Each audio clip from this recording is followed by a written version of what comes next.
अस्सलाम वालेकुम नाज़रीन, मैं हूं तारिक स्मैर, डेली मुमताज़ डेटा के साथ। नाज़रीन, मुज़ाकरात के लिए तमाम तैयारियां मुकम्मल, लेकिन अचानक अमरीकी सदर डोनाल्ड ट्रंप की शरारत ने सारा मामला ख़राब कर दिया। ईरानी वफ़द ने आने से इनकार कर दिया। इस्लामाबाद में सड़कें बंद, सिक्योरिटी हाई अलर्ट और अमरीकी वफ़द रास्ते में। वज़ीर-ए-आज़म शहबाज शरीफ ने जो टेलीफोन किया ईरानी प्रेसिडेंट को, वो भी कारगर साबित नहीं हुआ, क्योंकि ये जो शरारती ज़हन है अमरीकी सदर डोनाल्ड ट्रंप का, जो ट्विटर स्टाइल है, इसने सारे मामलात को ख़राब कर दिया। इस पे मैं आपको बताऊंगा मामला है क्या। नाज़रीन, सबसे पहले मैं आता हूं, आपको मुख्तसरन बताता चलूं जो रात को हुआ है। रात गए अमरीकी नेवी ने ईरानी बहरी जहाज़ पर मिज़ाइल हमला कर दिया और ये खलीज अम्मान में ईरानी परचम तले रजिस्टर्ड एक बड़े तजारती जहाज़ MV तोस्का, जिसका नाम है, पर हमला करके और अपने कब्ज़े में ले लिया। सेंटकॉम ने उसकी वीडियो भी जारी कर दी और ये इसकी डिटेल हैं। फिर अमरीकी सदर डोनाल्ड ट्रंप ने भी कहा कि जी ये जहाज़ हमारे कब्ज़े में है और हम इसका जायज़ा ले रहे हैं, इसमें क्या है, इसमें कोई ऐसा सामान तो नहीं है, इसमें कोई ख़तरनाक चीज़ तो नहीं है। लेकिन ये सीज़ फायर की ख़िलाफ़ वर्जी है। ये पाकिस्तान की कोशिशों को सबूताज करने का जो है ना, एक प्लान लगता है अमरीकी मुझे, और डोनाल्ड ट्रंप का प्लान लगता है, जो बार बार तारीफ़ करते हैं हमारे वज़ीर-ए-आज़म शहबाज शरीफ की, फील्ड मार्शल की, और साथ ही वो क्या एक मिसाल है हम कोट की जाती है। ईरान ने आज ऐलान किया है, उनके तर्जमान हैं वज़ारत ख़ारजा के इस्माइल बकाई, वो कहते हैं कि ईरान मुज़ाकरात के दूसरे मरहले में फ़िलहाल का लफ्ज़ बड़ा अहम है, यानी गुंजाइश है आने की। मुज़ाकरात का मैं नहीं जाएगा, इस्लामाबाद में शरीक नहीं होगा।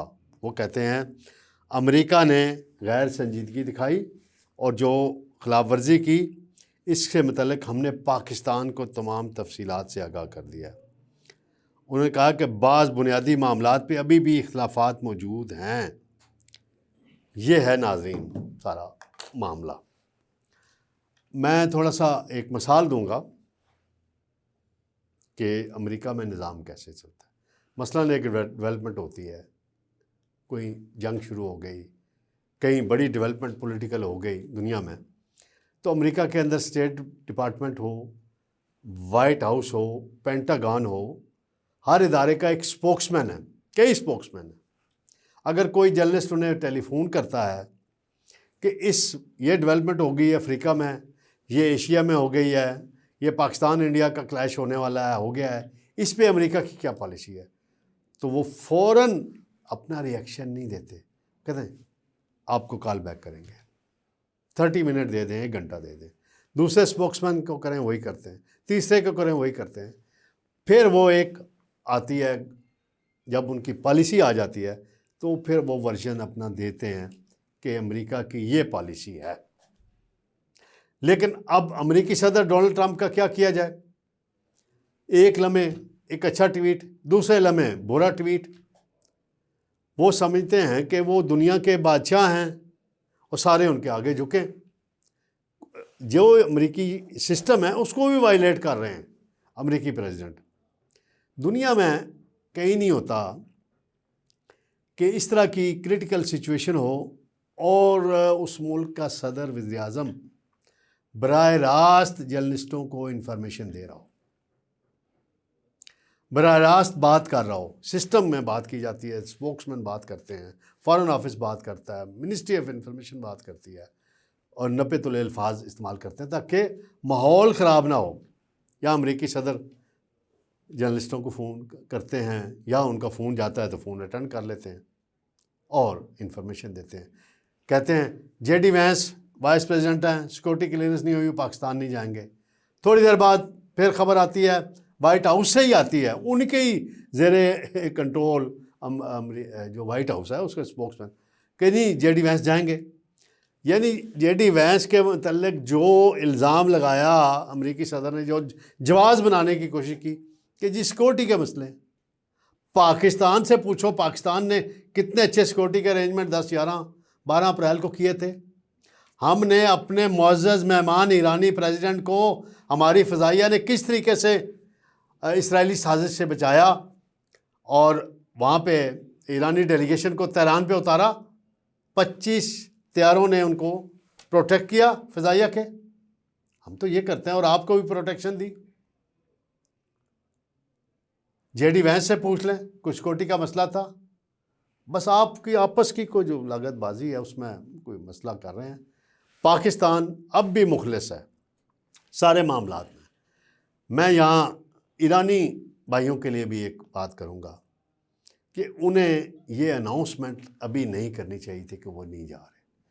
उन्हें चाहिए था कि अपना डेलीगेशन यहाँ भेज दें और साथ ये शर्त रखें कि ये उस वक्त टेबल पे बैठेंगे अमेरिकी ऑफिशियल्स के साथ, वाइस प्रेसिडेंट के साथ, विटकॉफ के साथ, जब तक कब्ज़े में लिया गया हमारा बहरी जहाज़ वापस नहीं किया जाता। क्योंकि इससे पाकिस्तान के एतमाद को भी ठेस पहुंचती है कि पाकिस्तान आपको कह रहा है, पाकिस्तान का आर्मी चीफ खतरात मूल लेकर जुर्रत का मुजाहरा करके तेहरान गया, 3 दिन वहाँ रहा, तमाम क़यादत से मिला और अब आप कहते हैं हम नहीं आएंगे इस्लामाबाद।